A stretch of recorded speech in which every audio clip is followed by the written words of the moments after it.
Jadi, jika ternyata tidak ada persetujuan, maka hipnosis ini tidak akan terjadi. Loh, berarti yang selama ini terjadi apa? Oke.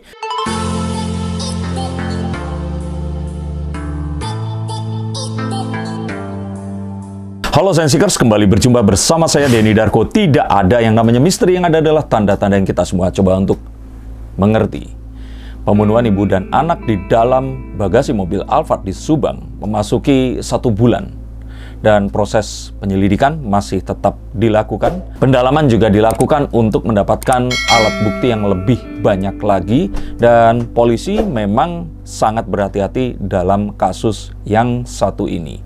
Dan seperti saya sampaikan di konten yang sebelumnya, Bareskrim dari pusat juga diturunkan untuk membantu pihak kepolisian di Subang memecahkan kasus yang sudah memasuki 1 bulan sejak kasus ini terjadi di pertengahan Agustus 2021 lalu. Pertanyaan yang paling banyak ditanyakan kepada saya adalah, kenapa pelakunya, atau kita pelaku belum tahu ya, karena memang semuanya masih saksi di sini, dan bisa jadi pelakunya adalah ya bukan saksi itu tadi. Kenapa mereka ini nggak dihipnotis saja agar ya lebih cepat proses ini bisa berjalan dan segera ditemukan siapa pelaku pembunuhan ini tadi. Kalaupun ada dalangnya, siapa dalangnya di sini?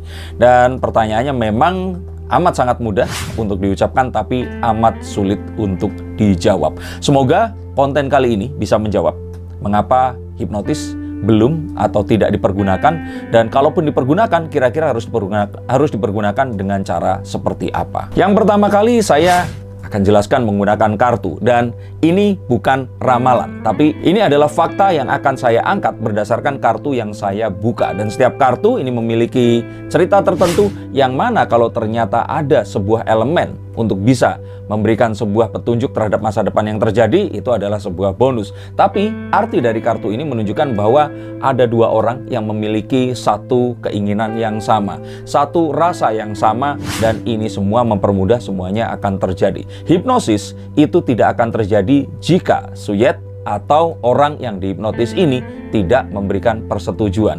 Jadi jika ternyata tidak ada persetujuan, maka hipnosis ini tidak akan terjadi.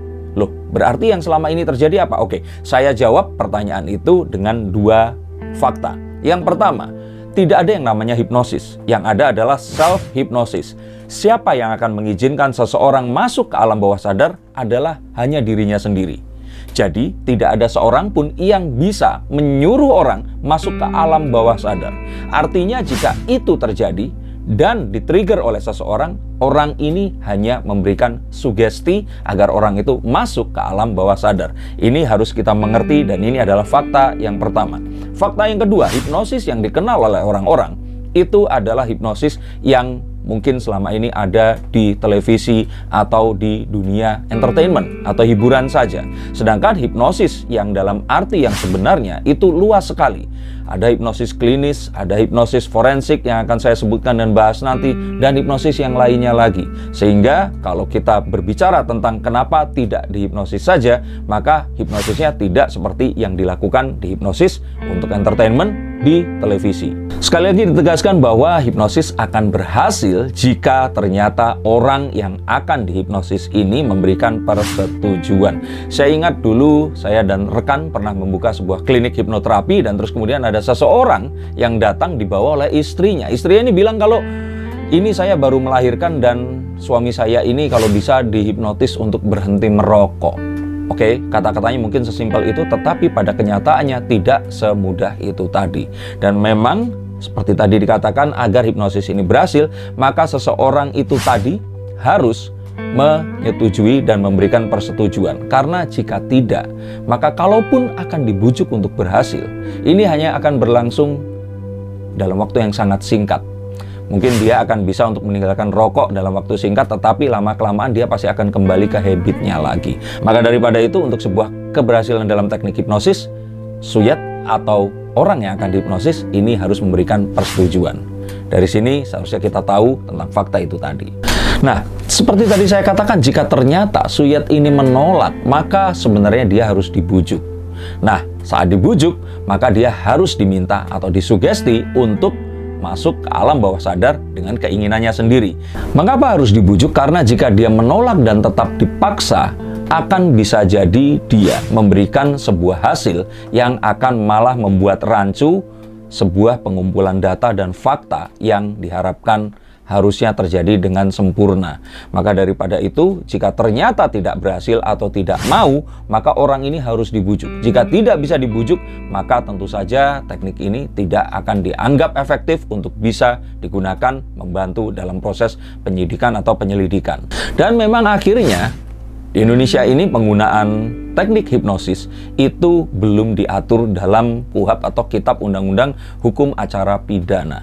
Sehingga penggunaannya ini masih dianggap sebagai alternatif atau alat bantu untuk memudahkan proses penyelidikan. Dan harapannya jika memang ternyata cara seperti ini dianggap efektif nantinya, diharapkan ini segera diatur di dalam KUHP dan penggunaannya akan mempermudah proses pengumpulan barang bukti dalam proses penyidikan dan penyelidikan. Tapi jangan khawatir bahwa sebenarnya hipnosis itu sendiri adalah sebuah payung yang besar.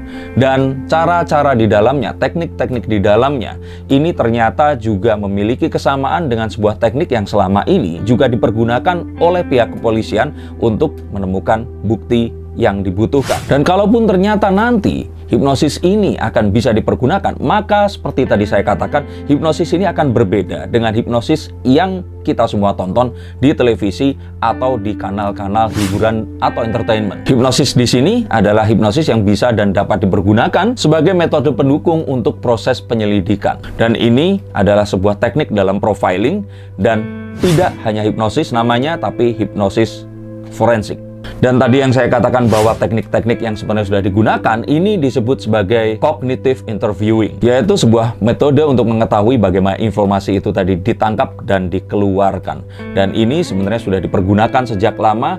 Ini juga yang dipergunakan oleh beberapa ahli memudahkan pencarian bukti yang bisa dipergunakan untuk sebuah pembuktian. Ini dilakukan oleh psikolog forensik, polisi, dan HR manager atau orang-orang yang berusaha untuk membuktikan satu fakta saat dia menginterview orang-orang atau mencari informasi yang harus digali dari seseorang. Nah, bukti apa saja yang akan bisa dibantu untuk ditemukan? Ada 3 hal di sini. Yang pertama adalah memory recalling atau mencoba untuk mengingat kembali sebuah kejadian dengan mengekstrak memori yang ada di dalam pikiran seorang manusia atau saksi di sini. Manusia merekam semua yang mereka lihat, dan ini mencoba untuk menelusuri rekaman yang ada tadi, mengingatnya, dan terus kemudian mencatat semua detail yang ada yang mungkin saja terlewat jika kita harus berbicara dalam kondisi sepenuhnya sadar karena akan distraksi oleh banyak faktor yang lainnya. Yang kedua adalah evidence corroboration, yaitu mencari sebuah bukti yang mana ini tadi akan menjadi penguat atau memperingan sebuah tuduhan atau sebuah sangkaan yang terjadi atau dugaan yang terjadi pada seseorang. Yang ketiga adalah facial identity reconstruction, yaitu mengenali wajah seseorang atau mencoba untuk menentukan secara spesifik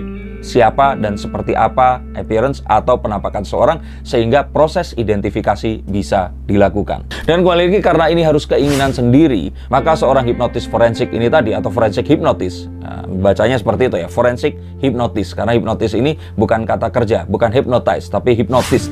Seorang forensik hipnotis ini harus bekerja sama dengan pihak-pihak yang lain yang akan membantu dia untuk melakukan sebuah proses penggalian dan merekam apapun yang akan diucapkan. Terutama untuk membuktikan apakah ini betul atau tidak. Bukan buktikan prosesnya ya, tapi membuktikan keabsahan informasi yang dikatakan. Dan ini otomatis si forensik hipnotis ini harus bekerja sama dengan psikolog, bekerja sama dengan ahli forensik, dan juga saksi-saksi yang lain yang diperlukan untuk bisa menggali lebih akurat lagi. Dan mungkin banyak yang bertanya kenapa saya tertarik sekali dengan dunia forensik dan bagaimana hipnotis dilakukan, adalah karena forensik ini sendiri dekat sekali dengan dunia sulap atau magic yang saya tekuni. Seseorang saat akan melakukan sebuah pembunuhan, apalagi jika itu terencana, maka dia harus berpikir agar apapun yang dilakukan ini tidak bisa di-trace back atau diketahui oleh orang-orang lain.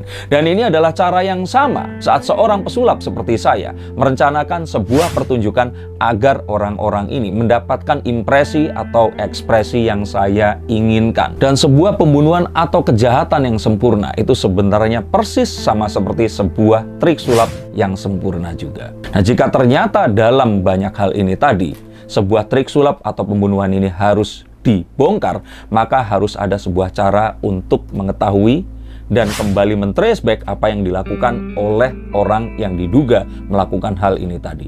Dan hipnosis adalah salah satunya. Dan jika ternyata proses penyelidikan ini belum menemukan titik terang, maka saya, seperti warga negara yang baik yang lainnya, siap membantu agar siapapun pelaku pembunuhan ini tadi segera ditemukan dan keadilan bisa segera ditegakkan. Dan sekali lagi pesan dari saya adalah jangan pernah berasumsi sebelum kita mendapatkan bukti.